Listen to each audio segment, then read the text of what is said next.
It's pretty normal to have your weight loss stop while taking a GLP-1, and the most common way I see people break a plateau is by increasing their dose. But there are other ways to break plateaus without taking more meds while at the same time preventing future plateaus from happening, speeding up your weight loss and getting to your goals faster. I'm Nico, a nutrition coach on tirzepatide, and in this video, I'm going to show you the 2 things I do to break and prevent weight plateaus without increasing my dose. So what's a plateau? A plateau, or a weight stall as some people call it, is 2 or more weeks of no weight loss. I've seen some people say a plateau is 4 weeks, but I like using 2 weeks because if I'm weighing myself consistently, I can see if a plateau is coming and prevent it before it becomes a bigger issue. Plus, it's potentially 2 weeks faster to getting closer to my goal weight compared to 4. So why do I use the 2-week rule? Week 1 tells me if there are changes, and week 2 confirms it. To give you an example, let's say in week 1 I lose 1 pound.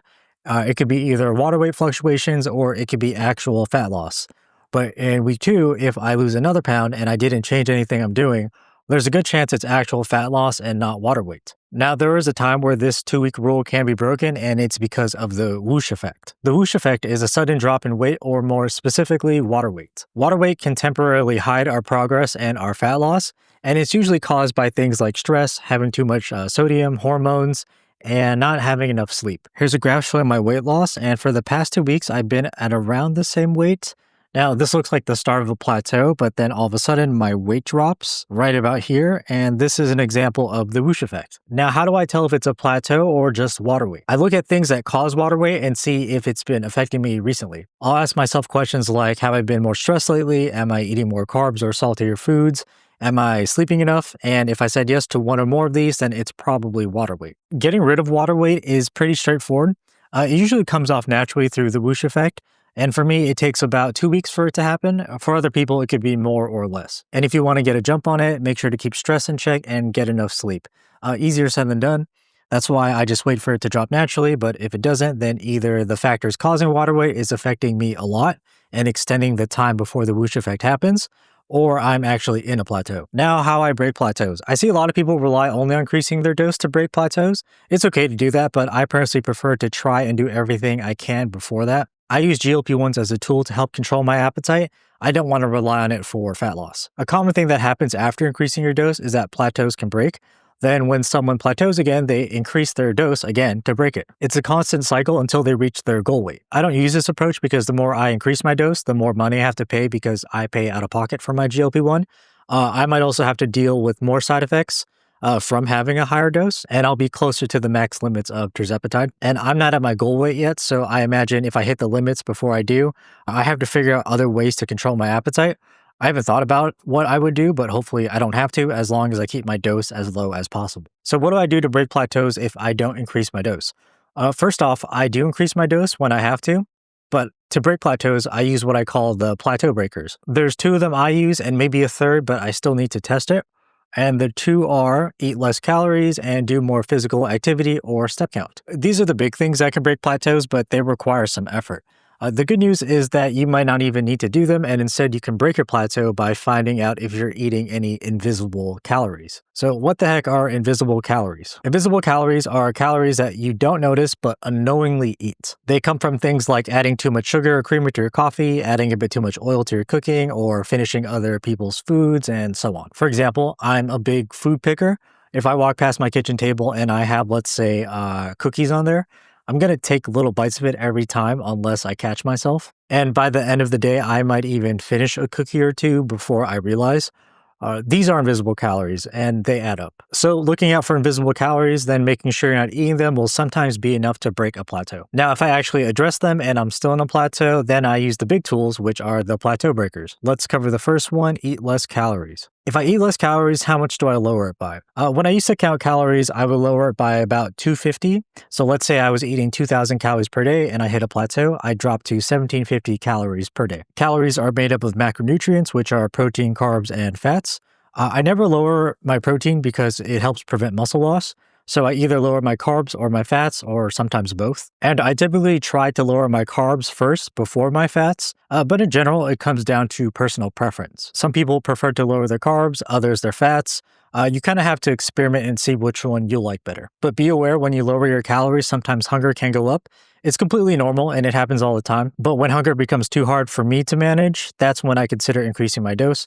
But again, I always try everything I can before doing that. And if hunger does become an issue for you, you can do things like have more solid, high volume foods and less liquid calories or calorie rich foods, or only eat when you're actually hungry and not just eat based on your regular eating schedule.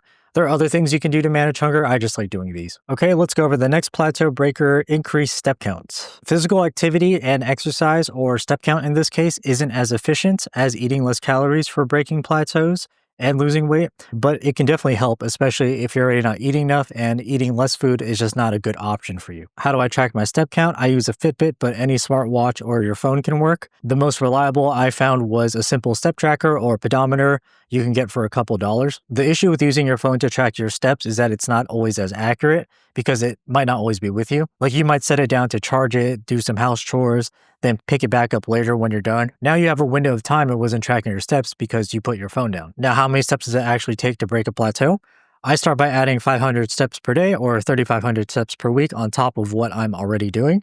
For example, let's say my current average step count is 5,000 steps per day. To break a plateau, I'll increase it to 5,500 steps per day. If you're having a hard time increasing your daily step count on some days, you can just focus on weekly step count instead. So let's say you walk 5,000 steps per day. That's 35,000 steps total per week. Some days you might walk 3,000 steps. Other days you might walk 7,000 steps. But as long as by the end of the week you hit 35,000 total, you're good. This is really helpful for people who can't consistently hit their step count every day. Like for me, when I used to consistently track my steps, I would be really busy on some days and get around only like 4,000 steps. But then on the weekend, I might go for a longer walk and get over 9,000.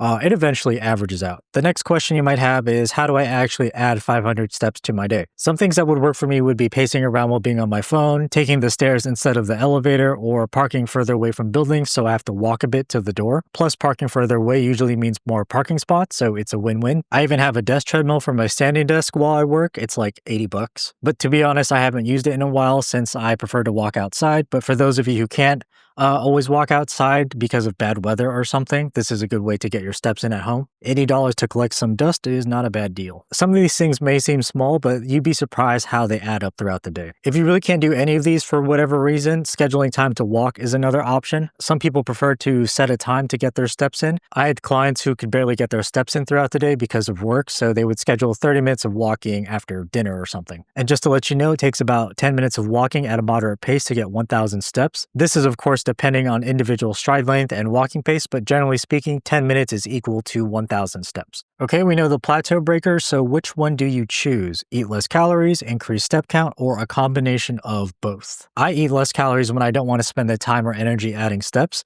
I increase my step count when I don't want to or can't lower my calories anymore. And if I can choose either, I pick whichever I think will require less effort for me to do, or I choose the one I prefer. Now, you can do a combination of both. For example, instead of lowering your calories by 250 or increasing your steps by 500, you could split it and lower your calories by 125 and increase step count by 250. All right, let me put this all together and show you how I apply it. If my weight plateaued, I do the invisible calories before I do the plateau breakers. If I need to do the plateau breakers, I choose one and do it for a few weeks, usually 2, and see if it broke my plateau. And if I'm still in a plateau, I do more of the plateau breaker I chose or add on the other one. For example, let's say I chose to increase my step count and I'm still in a plateau after 2 weeks. Then I'll either increase my steps again by another 500, which is now 1,000 steps per day total, or I keep my steps at 500 and I lower my calories by 250. And then I keep repeating this process until I break my plateau. Now, if at any point hunger becomes a real issue for me and I can't manage it anymore, I consider increasing my dose. Okay, here's something really important that you need to do that some people might miss. After I break a plateau, I keep doing the plateau breakers. It's not a temporary thing where you do it for a few weeks, break your plateau, then go back to doing what you did before you plateaued. So if I lowered my calories, I still have to keep eating that amount until I hit my goal weight. Example, if I ate 2,000 calories and I plateaued, I reduce it by 250 and now I eat 1,750 every day. My plateau breaks, then what? I still keep eating at 1,750 calories every day or until my next plateau because this number is what I have to eat to continue to lose weight. If I go back to 2,000 calories, then I'll probably be plateauing again. And the same thing applies to step count as well. And the last thing I'll go over is this. What you do to break stalls and plateaus is the exact same thing you do to prevent them and speed up weight loss. And that's how I haven't hit a real plateau yet. A plateau is just weight loss that has completely stopped. So to get it moving again and make weight loss go faster, I just do the things I mentioned in this video. And from my experience, it's way easier to prevent a plateau than it is to break one. And plus, you'll hit your goals faster if you never spend time in a plateau in the first place. Okay, that's it for the video. I said plateau like 1,000 times. Thanks for watching. Bye.